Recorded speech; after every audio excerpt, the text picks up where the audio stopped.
Hello, everybody out there in YouTube land, and welcome to DC Fans United. So today I am continuing my series of reviews by taking a look back at Countdown number 15. So I've been reviewing Countdown all the way from issue 51 down to this point, so be sure and check out my previous reviews with a link in the description box. And I pretty much always include links in my descriptions, so always be sure and check those out in my videos. So this issue was written by Paul Dini with Tony Bedard. Keith Giffen was the story consultant. The art is done by Pete Woods, Tom Derenick, and Wayne Focher. The colors are by Pete Pantazis, and the lettering is by Ken Lopez. So the cover is by Pete Woods with Brad Anderson. So I'm a big fan of Pete Woods' art. I think he's one of the kind of under talked about artists. So he did all of the art on Amazon's Attack, and he also does a lot of art in Countdown. So you can see his cover here is pretty cool. It's definitely a tribute cover. It's very much like the flag raising at Iwo Jima, but they have the black Superman flag there, and I think it looks pretty cool, honestly. I like it. So we'll go ahead and start off on the first page, and this whole issue is a complete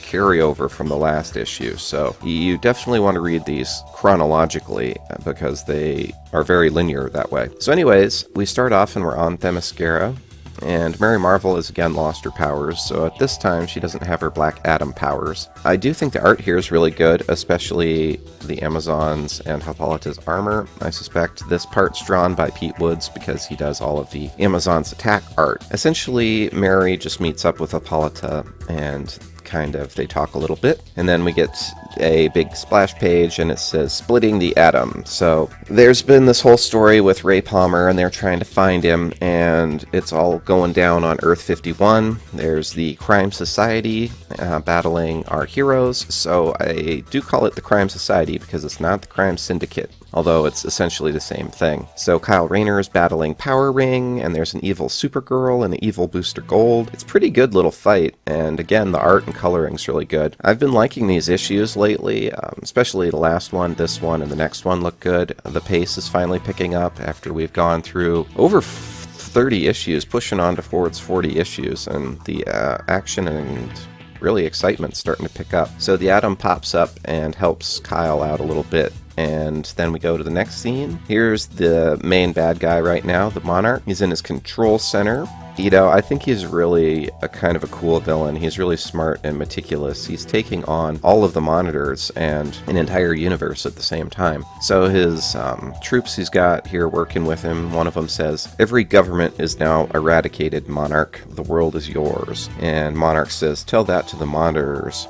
I'll wait till they're dead before I go picking out drapes." So the Monitors aren't working together, and that's going to be their downfall if they don't get it together. So back at their base, the Multiversal Nexus, there's one Monitor there, Solomon, and Superboy Prime basically beats him up and demands that he tell him where Superboy's universe is, and then he is confronted by Forerunner. So I was interested to see that because I would have expected Forerunner to be with the Monarch. So I don't know what's going on there. That's going to be interesting to see in the next issue, if they fight or team up or what. So another big thing that's going on Earth 51 is the Batman there has basically captured Jason Todd. Anyways, he gets a little backstory on this Batman. So the Earth 51 Batman's pretty hardcore. He actually killed the Joker after that Joker killed his Jason Todd, and he went on to basically eliminate, aka kill, all of the other villains. So you see Lex Luthor's power armor and Mr. Freeze's armor and all that. So part of the reason that Earth 51 is so peaceful is that this Batman straight up killed all the baddies. So he's got a bunker there, and he and Jason are gonna basically wait it out until they're attacked. So there's this really cool page here. You see Donna Troy, and she's looking down on the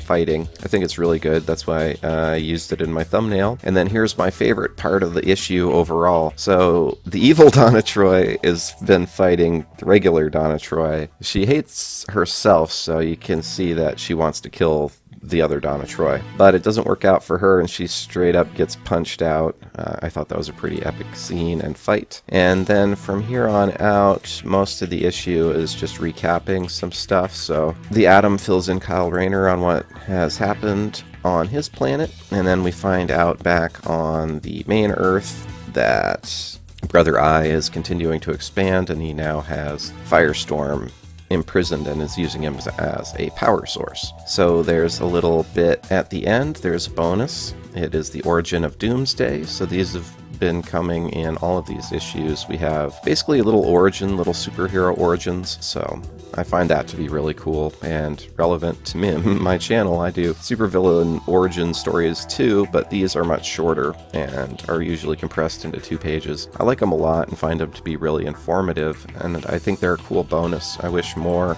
comics did stuff like that. So overall, definitely a good issue. I liked it a lot, especially Donna versus Donna, and the art and the coloring overall. Really good. So that's all for now. Thanks for watching. Really appreciate it. Be sure to hit the bell for notifications. Be sure and subscribe if you aren't already. And as always, thank you for watching and being a part of DC Fans United. End of line.